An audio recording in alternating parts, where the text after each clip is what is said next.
All right. Thank you, Todd. Yep. Good afternoon, everybody. I'm Whitney Thompson, Senior Director for Career and Technical Education for the Community College Board.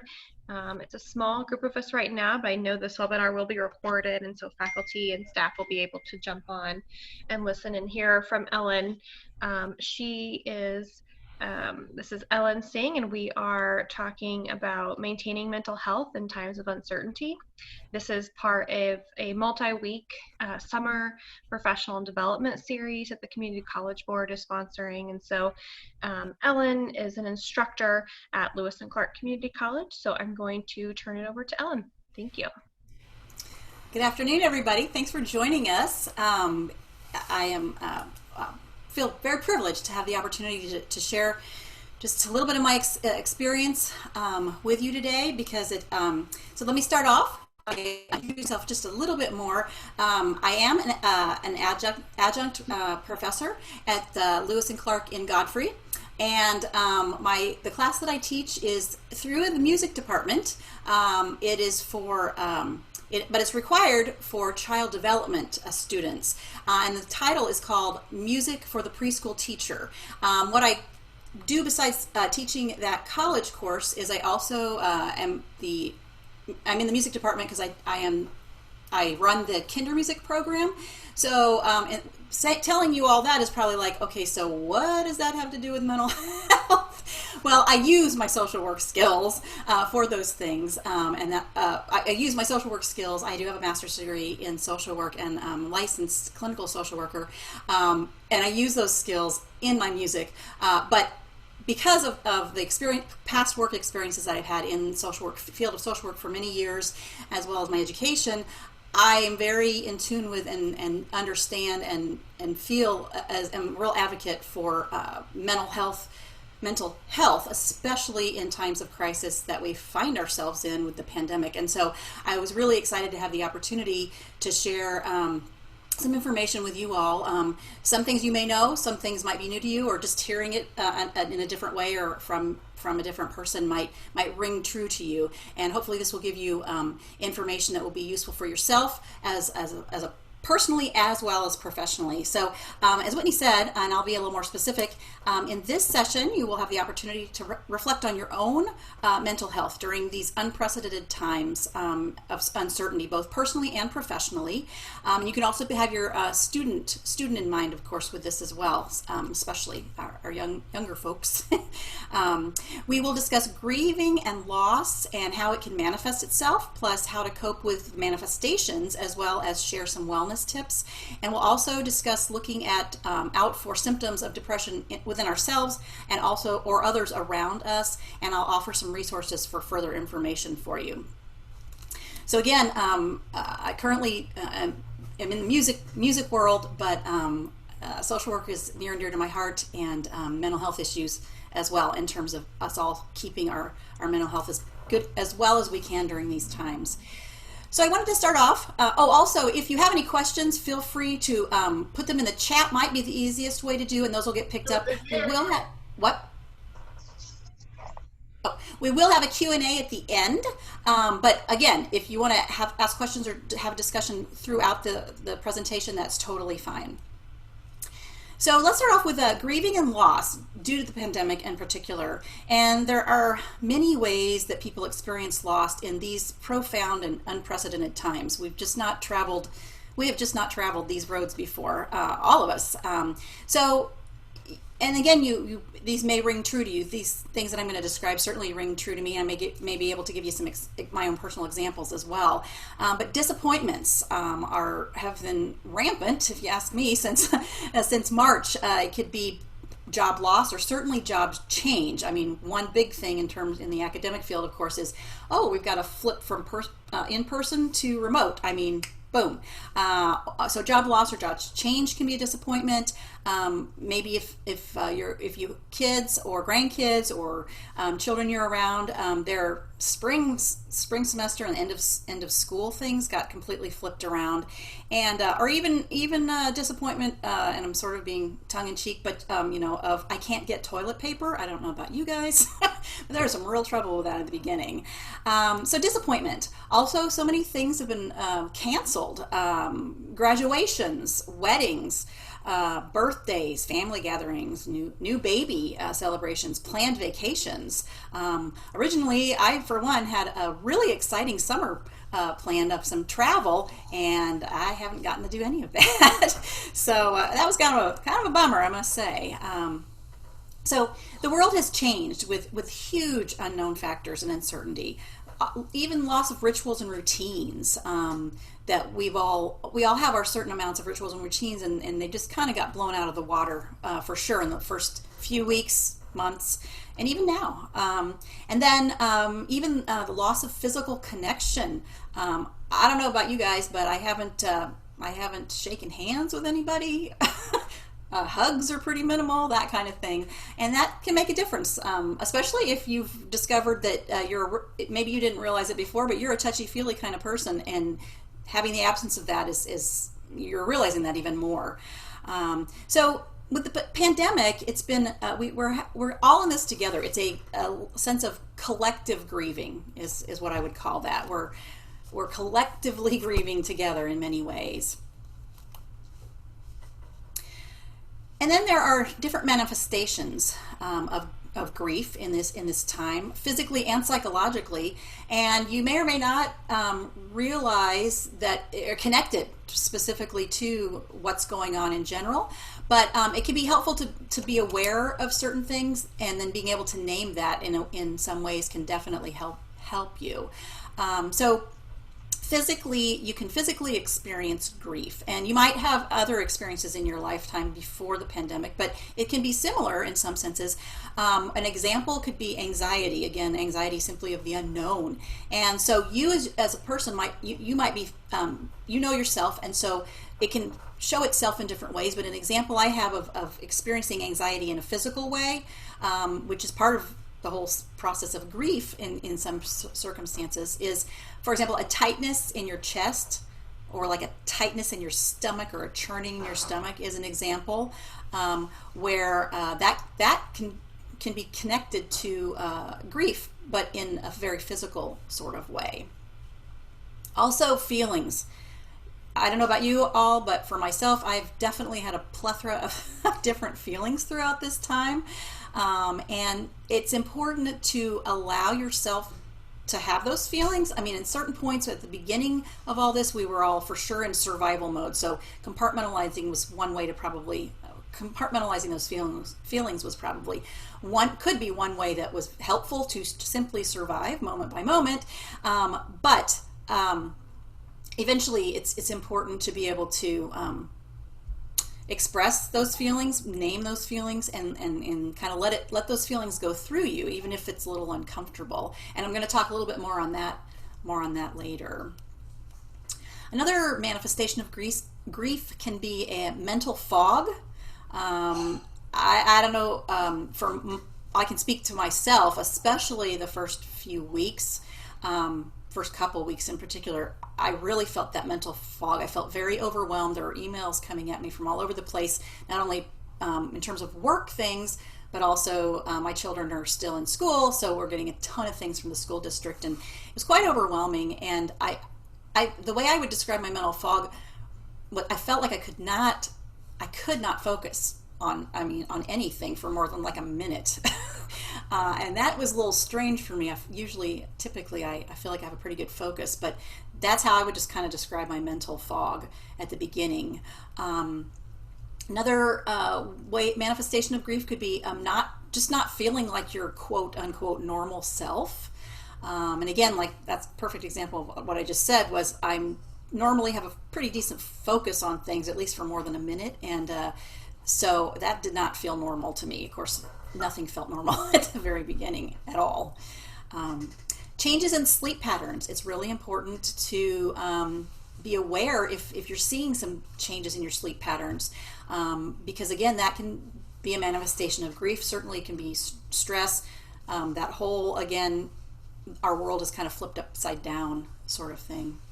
And then, of course, changes in appetite can be something else to be aware of. Now, that can mean eating more or eating less or eating differently, or just, again, whatever you might recognize in yourself as being something different could be a manifestation of experiencing the collective grief and loss that we one way or another have been experiencing in these last months. Anybody questions or comments so far? Anything in the chat box or anything we need to address? Okay.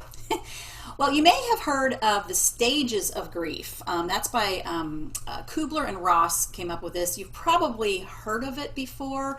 And typically it's 5 stages of grief. There's denial, anger, bargaining, sadness, and acceptance. And I'm going to throw a 6th one in there also. We'll get to that in a minute. And I'm going to break that down a little bit. And again, you can, probably what's most helpful for you is to connect that for yourself with maybe a particular example. Here, of course, we're focusing on things related to our life experience with the pandemic the last few months, but of course you might have experienced this in other areas of your life as well. But so the first stage of grief, again by Kubler and Ross, is denial. So if you think back, you can think back to the beginning of the pandemic when you first started hearing about it, like maybe even across the world hearing about it, and then like maybe hearing it on the about California, but that maybe that's not real, that's way out there. Then you start hearing about it a little bit more regionally, more locally, and it kind of eventually hits here, and so you're getting these news reports and stuff, but it can be like, nah, is that for real? Is this or even the denial of, well, this won't last very long. We'll be back to business by June, that kind of thing. Those can be examples of denial, and you may have your own examples that you might be thinking about when you think back to the beginning of this particular season of things going on. And then the next stage is anger. And again, this is not all cut and dry, and I'll hope to mention that in a minute. But anger, you might have found yourself at some point, and the time frame is completely different for each person in terms of when you switch from one stage to another, first of all. But anger, all of a sudden, it kind of has become more real, and you're seeing how it's affecting your life both personally and professionally. And there's a lot of frustrations. I mean, I don't know about you, but for me, I knew some about Zoom, but I didn't know a ton. And boy, I went on a crash course. And it was frustrating because I was used to, a certain way of things, and it slowed me down, and I like to be efficient. And now I'm grateful for these new skills, but boy, I wasn't expecting to have to learn a lot of new skills. And that's just one example of the many skills that as teachers and faculty members you've had to do, we've all had to do over the months. So it can be angry. You can be angry about that. It's out of your control. It's something that's kind of didn't ask for. We didn't ask for this. And then the next stage after denial and anger is bargaining. So it might be kind of like, it could be kind of within yourself, kind of that self-talk in terms of, all right, if I'll be all right if this doesn't last more than 2 weeks, or I'll be okay if I really can go on that vacation, or something like that. So there can be some bargaining going on, and sort of that back and forth with yourself, so to speak.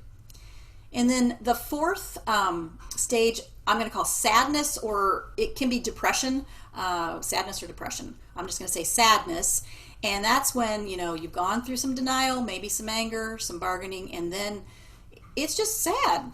Things can be depressing, whatever that might be. Again, both personally or professionally. When you start, a little bit of time has gone by, beginning of pandemic, for example, and you're hearing things on the news, and you're seeing how it truly is affecting people. First and foremost, people are dying. Secondly, just what can, overall, and then what's going on in terms of the economy, and not to bum you out, but those are just some examples. And then finally, after there has been the stage of denial and anger and bargaining and sadness / depression, acceptance. And I'm guessing at this point, just in general, because of the length of time that we've been in the pandemic now, several months, we all might be on some continuum of acceptance, at least on some days. Just sort of accepting the new normal, at least, or at least not being as angry about it potentially. But again, it can be a day-to-day thing, and that's what I wanted to emphasize about the stages of grief for whatever you might be grieving about now or in the future. Is everybody goes through, we're all human, unique people, so everybody goes through a situation differently. So you can go to different stages in the grief process. They can be different lengths of time for each one, as well as jumping back and forth between them. So of course it's not like plain and simple, of course. So you can be in denial and be angry, and then jump back to, and then you find yourself back in denial, or you can be all the way up to sadness, then you find yourself back being angry. So it's not cut and dried, but again, simply having that, even if you're familiar with or have heard of the stages of grief, just kind of having that in the forefront of your head and just remembering that is something that probably at one level or another, both either personally or professionally, somewhere in your life, there's probably some of that going on because we're around the world, because we're all going through this, again, collectively together. A sixth piece of grief, though, I also would like to kind of add in there, which has sometimes been talked about since the original 5 stages of grief have come out, been published and such long ago, is after acceptance, the sense of meaning. We have this such a sense of helplessness, particularly now, in so many different facets that was or is out or will be out of our control. So getting a sense of meaning is taking a sense of your helplessness and putting it into action. That can be very mentally healthy and helpful for you.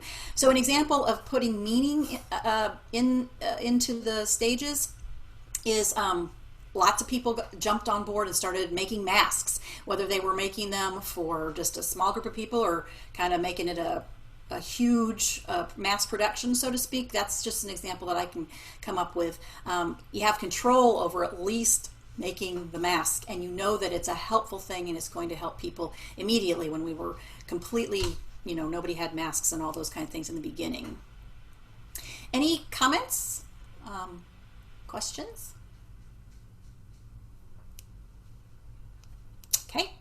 Okay, so now that we've totally,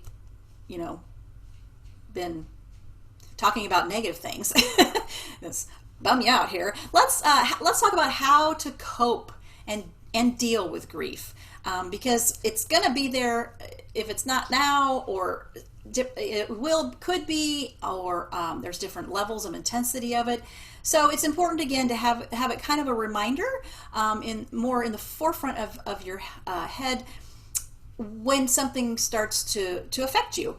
Simply having the tools can be very helpful. So again, one way to cope or deal with a grief, wherever you might be in that, is outward focused projects. So for example, making masks making masks for like family or friends. Example of that, my sister did that right off the bat. She sews, and that was something simple she could do. I don't. And she called me up, we live a few hours away from each other, and she was really thinking about our aging parents and us siblings, and so she offered to make masks. And then she said, well, what about work? Because my husband continued working, and he works with a group of people, about 20 people.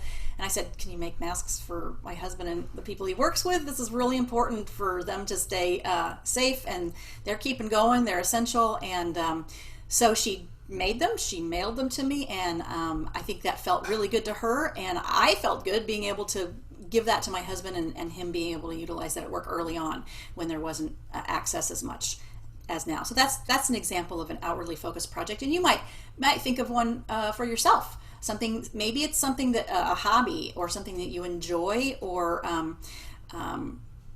again, kind of reaching out of yourself in one way or another. That in itself can be mentally healthy. My example is I knit, and for probably 10 years, I've known about this foundation that knits, I guess I'm going to call it prosthesis for breast cancer survivors who've had mastectomies. And so I was home, of course, I was home a little bit more with less to do, certainly in the beginning of the pandemic. And so I learned how to make prosthetics, and I'm building that up and going to get those to medical offices where women are experiencing mastectomies, to help them feel a little bit better. And so that's one of my example of outwardly focused project. One so easy to go in internal. Another way to cope with dealing with grief is meditation or prayer. So again, just giving yourself headspace, for example. I like to do yoga just for the relaxation of it. And so our Parks and Rec department actually had called on a lot of the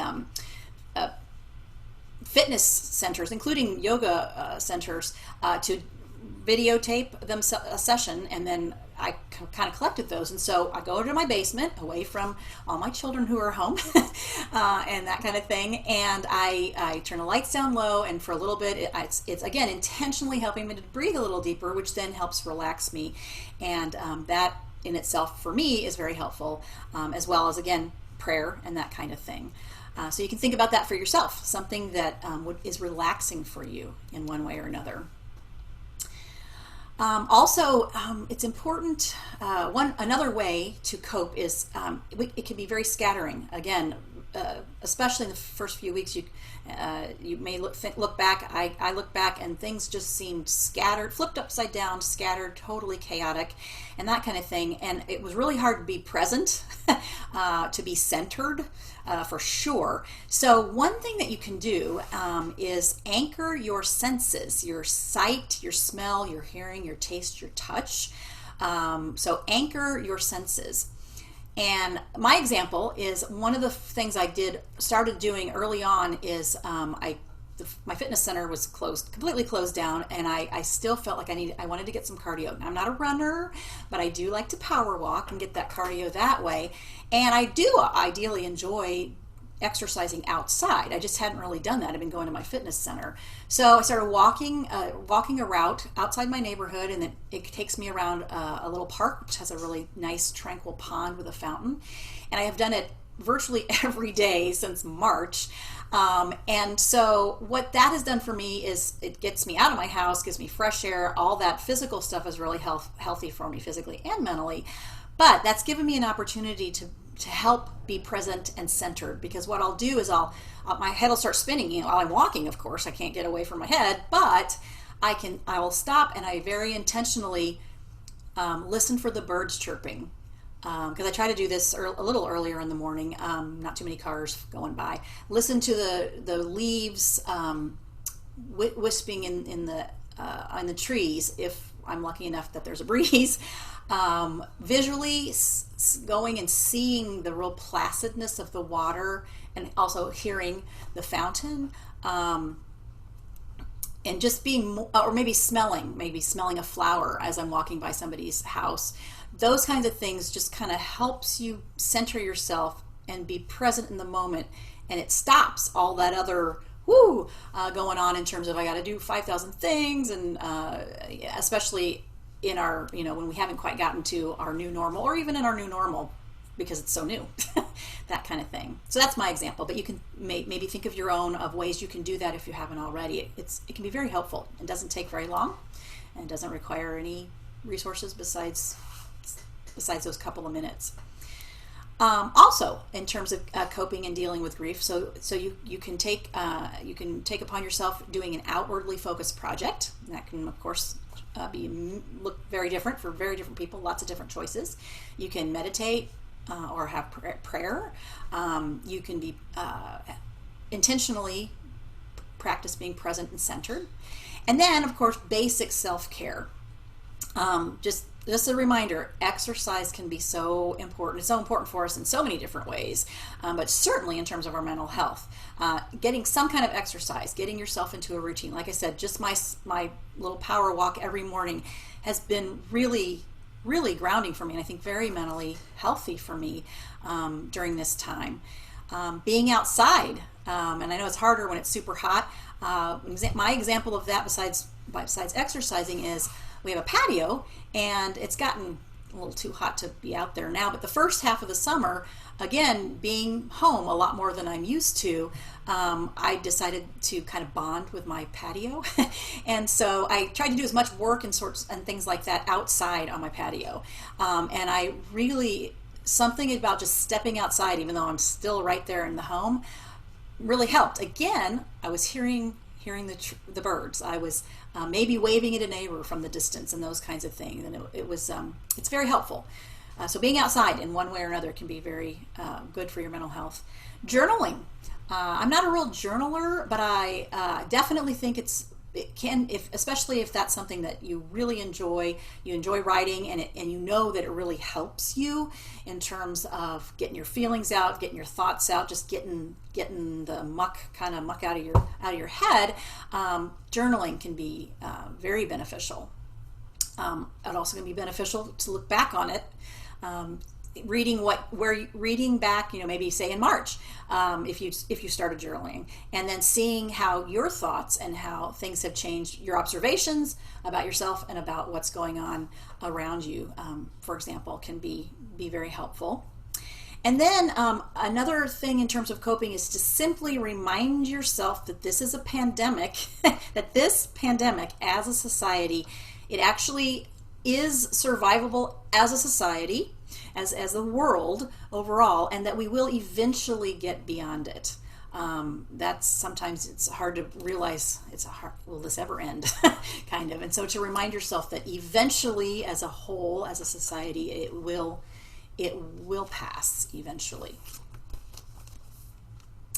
Another idea, a way to cope, is to set a timer for 5 minutes, just 5 minutes, and just sit with your body feelings for 5 minutes, and then let them go. So like if you're feeling really frustrated about something, and it may feel very uncomfortable to do this, but try it out. I mean, it may be something that you really realize can be very powerful to help you, is just set a timer and say, all right, allow yourself to just be frustrated for 5 minutes. But at the end of 5 minutes, you say, all right, I vented, I'm going to try to let it go.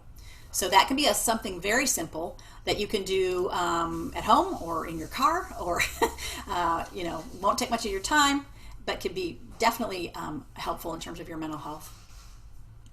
And again, I mentioned naming it earlier. Just simply realizing the stages of grief and realizing where you are at a particular point in the stages of grief. And remember that the stages of grief can flip around.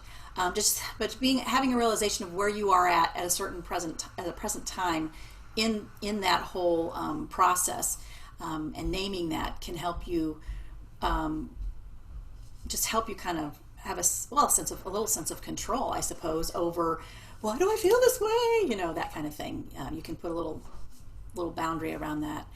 And then, as I've said, we have a collective grief as an entire world with this pandemic, and we also have collective compassion. It's really important to maybe hear it on the news, maybe you see something in your own community, maybe you've done it yourself, where you've seen collective compassion in a way that we may not have seen that before, due to the pandemic. So maybe collective compassion, maybe a hidden blessing, maybe, so to speak, in terms of the pandemic. But certainly there's that going on in different areas all over the place.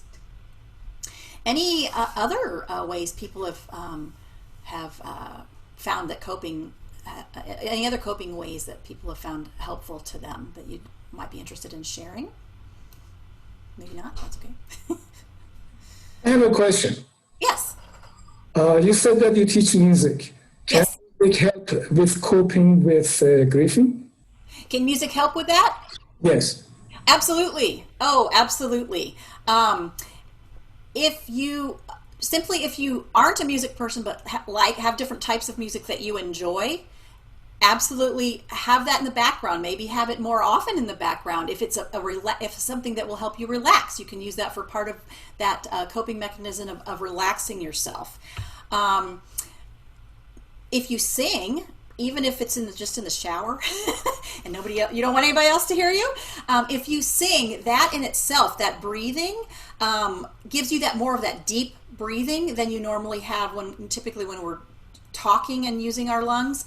So that just simply that deep breathing can be helpful in terms of giving you more oxygen throughout your entire body, which can give you more energy, and certainly the more oxygen, the better your body's going to function. So those are just a couple examples of how music can help.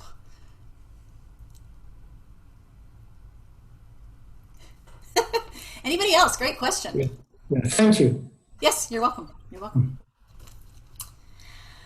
So one thing that's really important to look for is in ourselves and in others around us, whether that's in the work area, colleagues or students in particular, or at home, is looking for symptoms of depression in yourself or somebody else. And again, not to bum you out or anything, but certainly mental health. Like I said, I have a real awareness and support of how mental health has played, is playing, and will be a definite issue in the future, probably long term, because of this pandemic. And one thing that's probably is going to be more prevalent is depression, the true clinical definition of depression, and that's different than having a bummer day here and there. It's the symptoms that we'll be looking out for are symptoms that are something that's going to be consistent over a length of time, and that again can vary from person to person. But we're talking, generally speaking, you can be thinking about a 2-week period.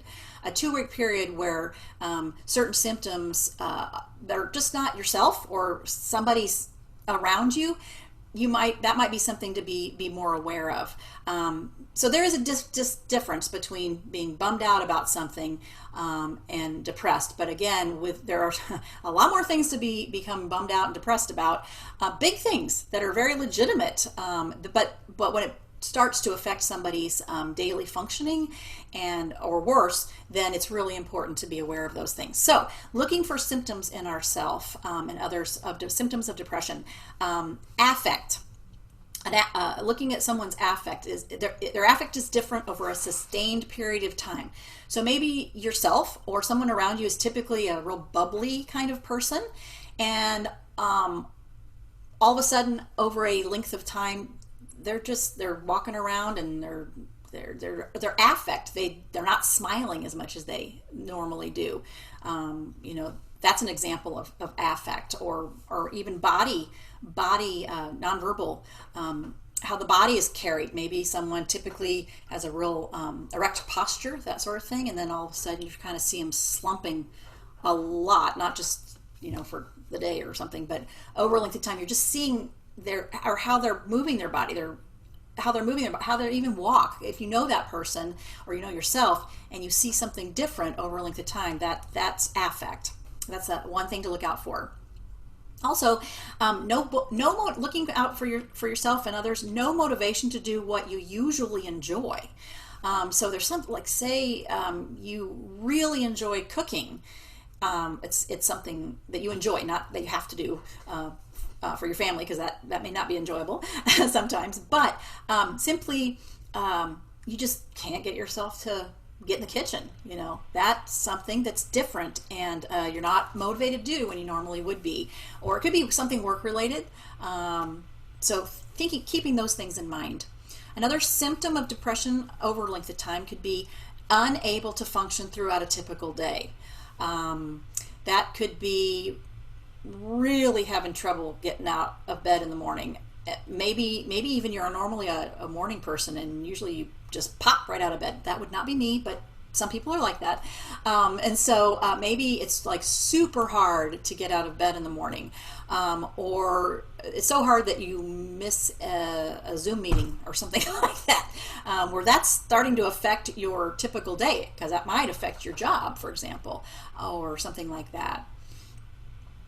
And more seriously, also in terms of a symptom, if a person, yourself or someone else, has persistent suicidal or homicidal ideation, thoughts of hurting themselves or hurting someone else, that is definitely time for yourself, or gently, maybe depending on the relationship you have with someone else around you, suggesting seek professional help, because it's again, that's something else, and again, it's over some time. But with these when you get to this point, that's something you need to look into pretty quickly, because that can be very serious, of course. So those are some of the symptoms of actual clinical depression that, again, be aware of for yourself and for others around you. Be aware of that in your students. I don't know about you, but the students, typically my student population is the typical late teen, early 20s. I do sometimes have non-traditional students, of course. But I think those students, and typically I learn throughout the semester, we have a lot of discussion in our classes, and a lot of times, quite a few of these kids are coming from not perfect backgrounds, and they have a lot of extra challenges to begin with, and then you put this on top of it, and that makes them even more vulnerable, I think. And again, your population of student may be different, but it's something to keep in mind. There's a lot of stressors that you may or may not be aware of with them, and that can lead them to, again, being more vulnerable to going down that dark road of depression, feeling that hopelessness and helplessness more quickly maybe than other people who have more resources. And I think tomorrow there's going to be a talk, and it will be more specific to mental health services on campus, which will, again, be very important to be aware of for your students in particular. Let's see. Okay, I would like to now share a video with you. It is from the National Institute of Health and National Institute of Mental Health. The National Institute of Health, you've probably heard of. You may have been hearing folks speaking or seeing articles coming out from them for months now. But I guess coinciding or underneath or within is the National Institute of Mental Health. And so I'm going to share about a 15-minute clip, and it's both, let's see, it is the director of the National Institute of Mental Health, and that is Francis Collins, and director of National Institute of Health is Francis Collins, and the director of the National Institute of Mental Health is Dr. Joshua Gordon, and the two of them are speaking to exactly the things that we are addressing today, and I thought it would be of value for you to be able to listen to that. So give me a moment, and I'm going to attempt to screen share with you. Let us know if there's any issues. So one moment, please. Okay. All right, so that's good.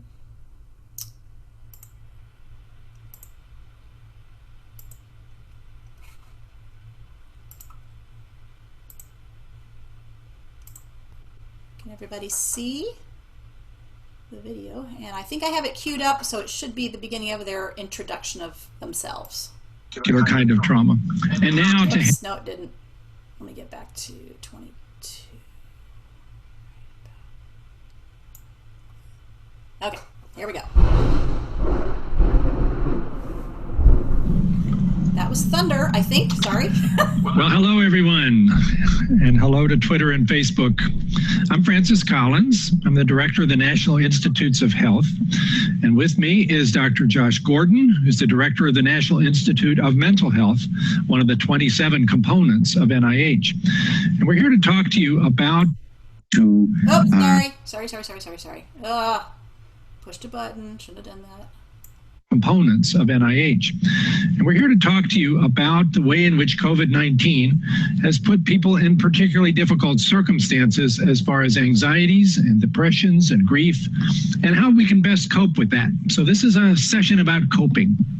Before I go to that, though, I do have to say, considering the terrible tragedies we have seen in our nation, and especially the recent death of George Floyd, it has come to me that we really shouldn't be talking about almost anything right now without recognizing that trauma, and particularly for our African American brothers and sisters who are going through not only the COVID-19 crisis, where they have faced an undue amount of the health consequences, but also the economic crisis, where they've also faced an undue amount of that particular kind of trauma.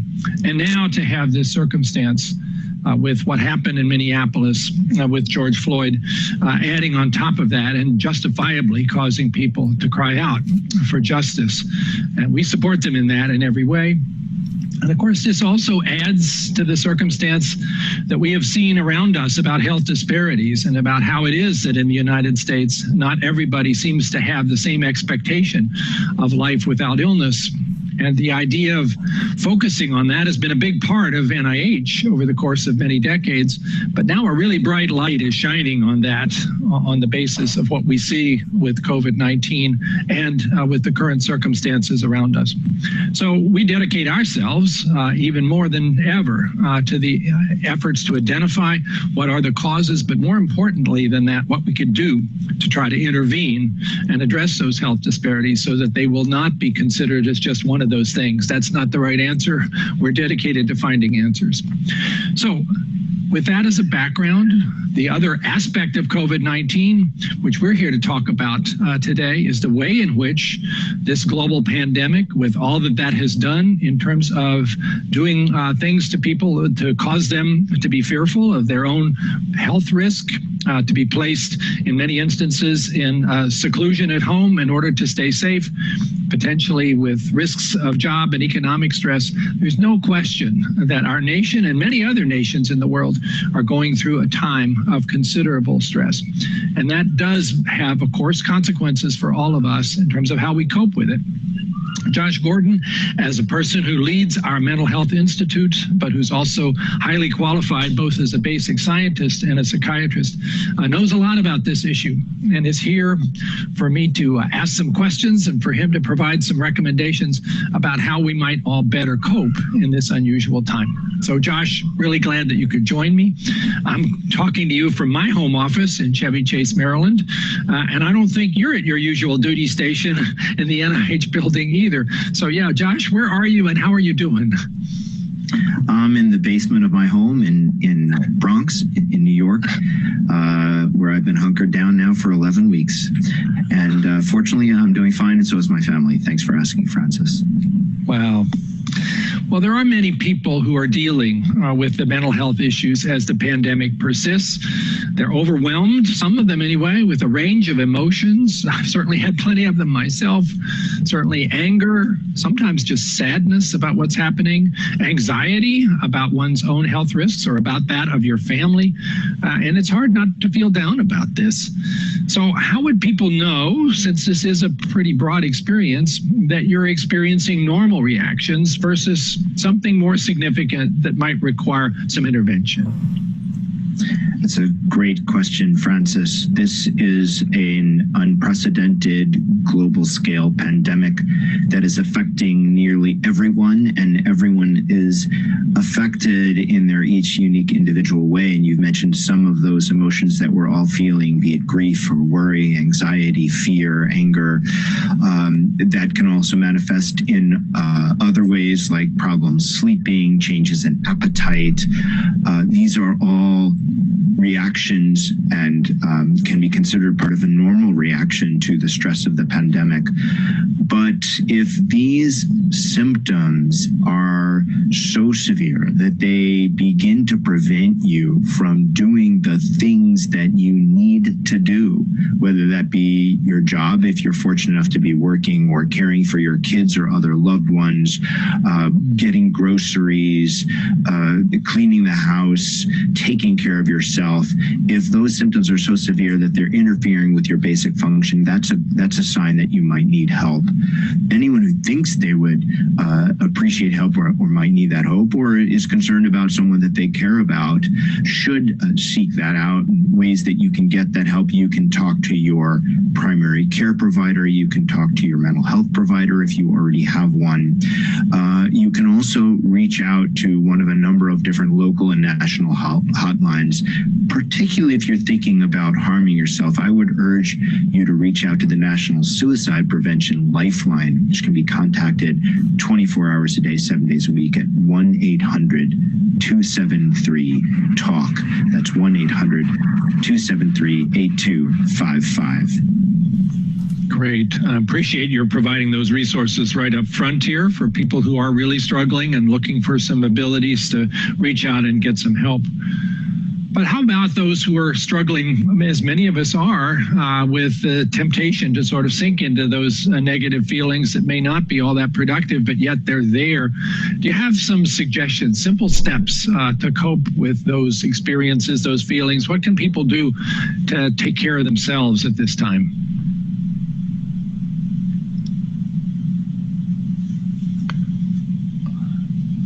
Josh, we've lost your audio somehow. Sorry about that. We know that practicing healthy coping strategies can help build resilience.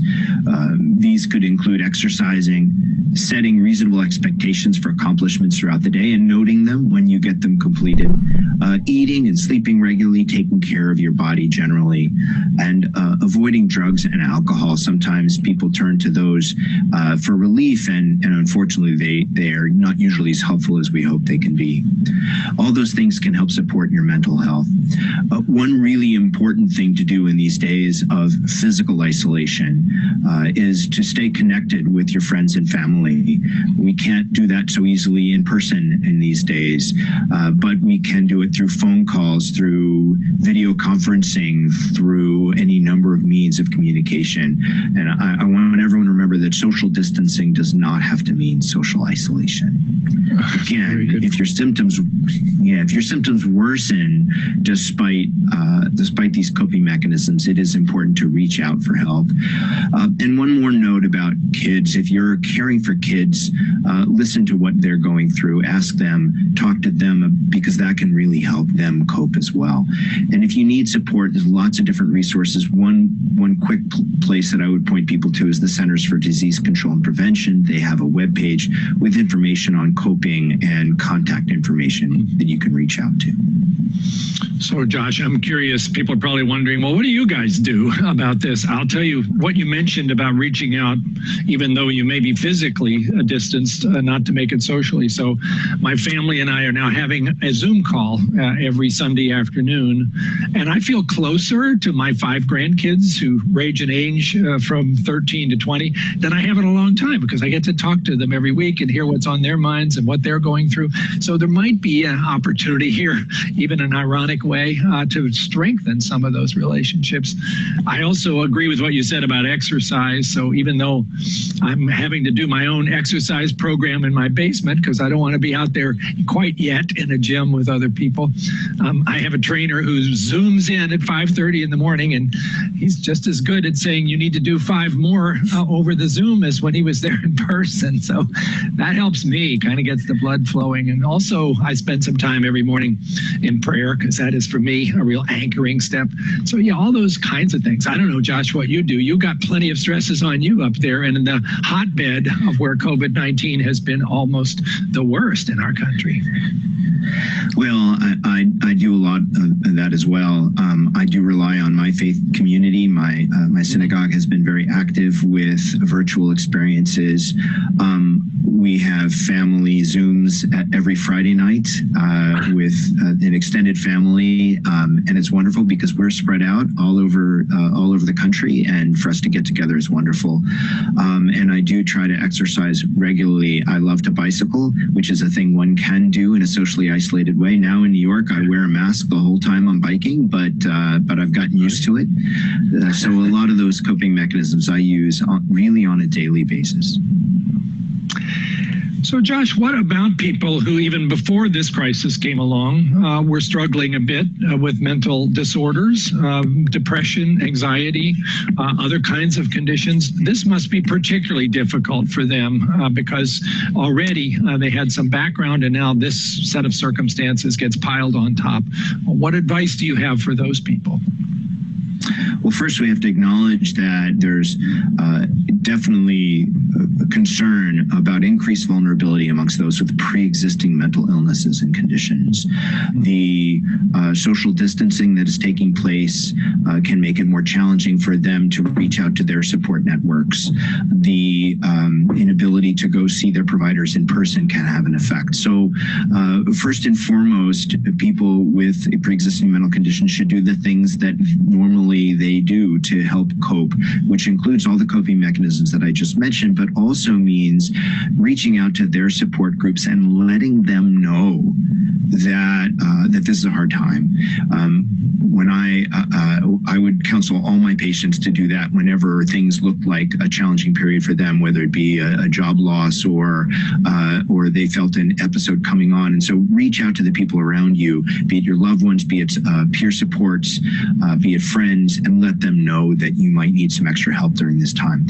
The other thing is reach out to your mental health providers and ensure that you have ways of reaching them, whether, again, it be through telemedicine or in-person visits with appropriate distancing and personal protective equipment.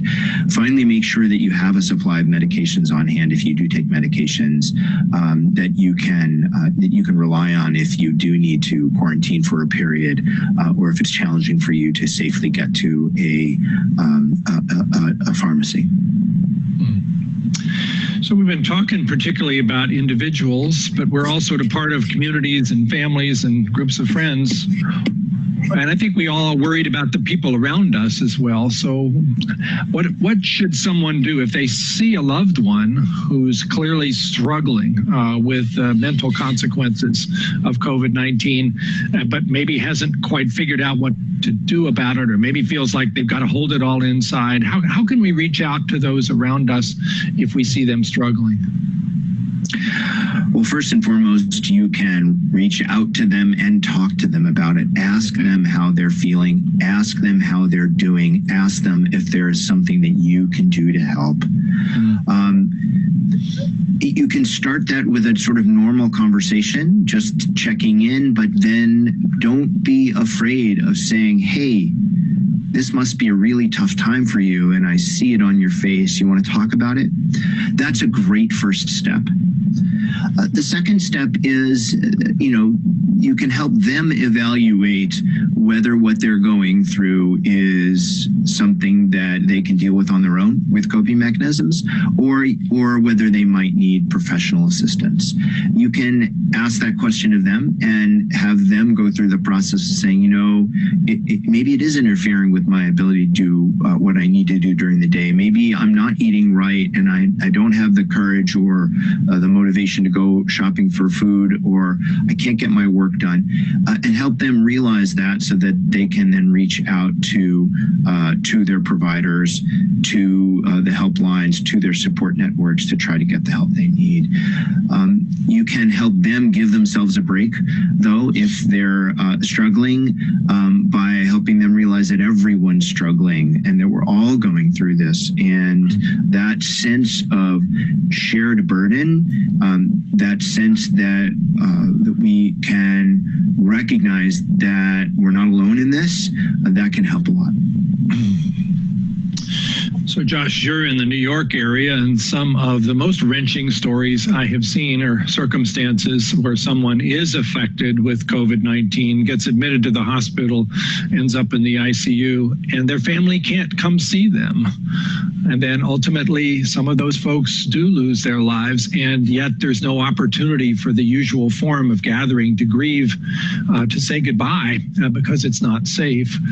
I imagine that must be a particularly painful and difficult source of stress and grief for people who've lost a loved one. Anything particular you could say about how people might try to manage that very difficult and painful situation? Well, One of the most wrenching things that I did in the last month or so was virtually attend a funeral of a relative of my neighbor's.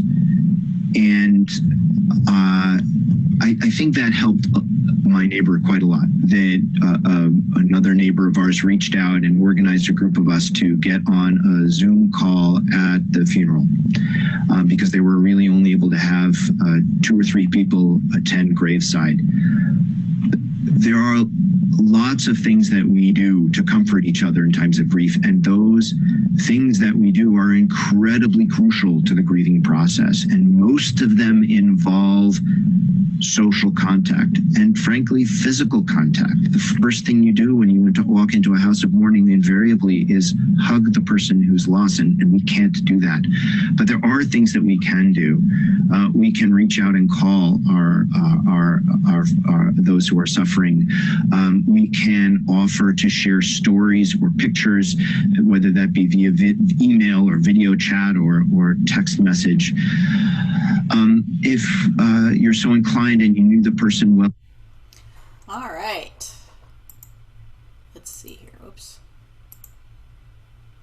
Let me stop sharing. There we go. Okay. You're still there. Good. All right. Hopefully you found that discussion helpful. Kind of a culmination of the things that I've been sharing with you today.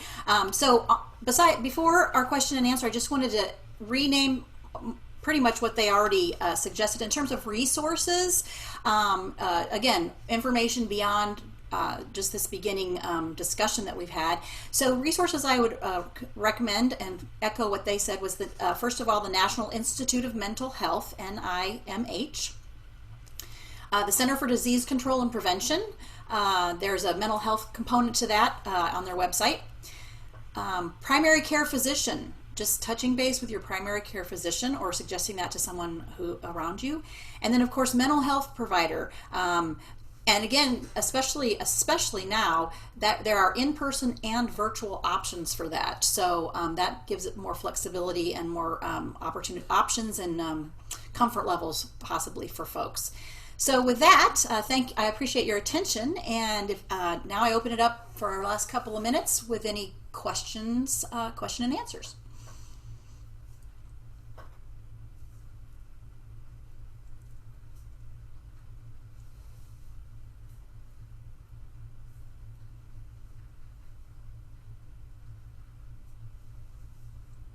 Or not, that's okay too. Let me ask a question. Yes. As teachers, what we can do to help our students cope with grieving? I'm sorry, could you repeat that? As teachers, what we can do to help our students cope with grieving? Right. Well, first of all, I know through Lewis and Clark, at least, from the get-go, when we had to flip so quickly to remote in the spring, their message was very clear to us faculty that it was important to be especially flexible with students because, again, you don't know what's going on behind the scenes, if they lost their job, if they have childcare issues, if they're having an issue with being able to pay their rent, can't get to the grocery store, whatever.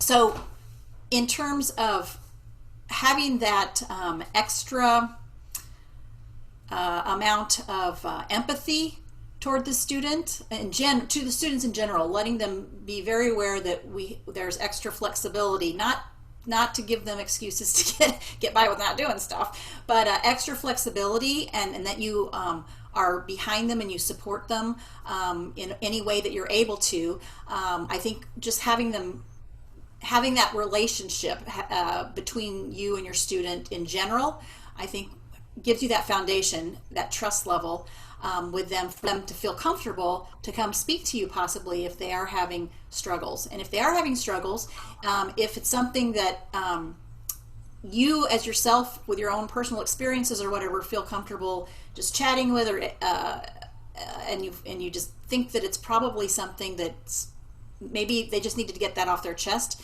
that's fine. But if for any reason you feel like it's above and beyond your skill set, or whatever they're saying just doesn't just hit you quite right, then of course direct them to the counseling center, or the different resources that are on your particular campus. But again, I think bottom line, having that relationship at whatever level it's established, depending on where you are and how long you've known the student, is really important in terms of them feeling comfortable to maybe at least bring up the topic of any struggle they might have, and then getting them to the resources that will help them. Could I ask a follow-up question? Yes. If a student tells you that he or she cannot do well in the course because he or she has tested positive for COVID-19, what would be the best response to that? Wow, now that it would be a question for the health people on your campus, because first and foremost, are you talking about they're saying I can't come to class, or I'm not able because I'm ill? Yeah, something like that. Or they say, I've tested positive for COVID-19, so I'm worried that that is interfering with my coursework. What will be the best answer to that? Or how can we best help that student? Right.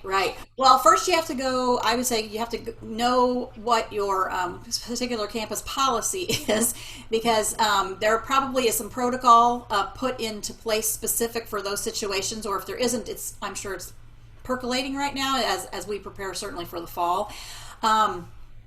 Because that's I know that for Lewis and Clark, for example, in the spring, there were some exceptions to students being able to do like an incomplete versus failing, and then maybe finish up some stuff a little bit later on in the summer. So again, you got to check your specific policies, but there probably is some flexibility built in to give that person more time for when they're feeling better, or some things along those lines.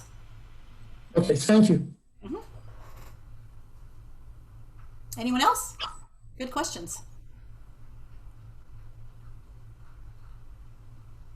All right, well, it is 2 o'clock, so I think this is a good time to jump off. Ellen, I want to thank you so much for sharing different ways to cope with mental health issues, especially in this time. I think, even though there wasn't a lot of discussion, it's just nice to take this hour to really reflect and think about the ways in which we can really take care of our mental health and help students take care of theirs. So I really appreciate you sharing the video and walking through, some of the things that have really helped you over the last few months. So, all right. Well, at that point, if there are no other questions or comments, then we will end today's session. And thank you all for joining us. We have one more session tomorrow. I believe it is at 1 p.m. And it is similar, and we'll be talking about self-care and coping during unprecedented times. So, all right. With that, thank you and have a good afternoon. Thank you. Thank you, Ellen. Thank you. Thank you.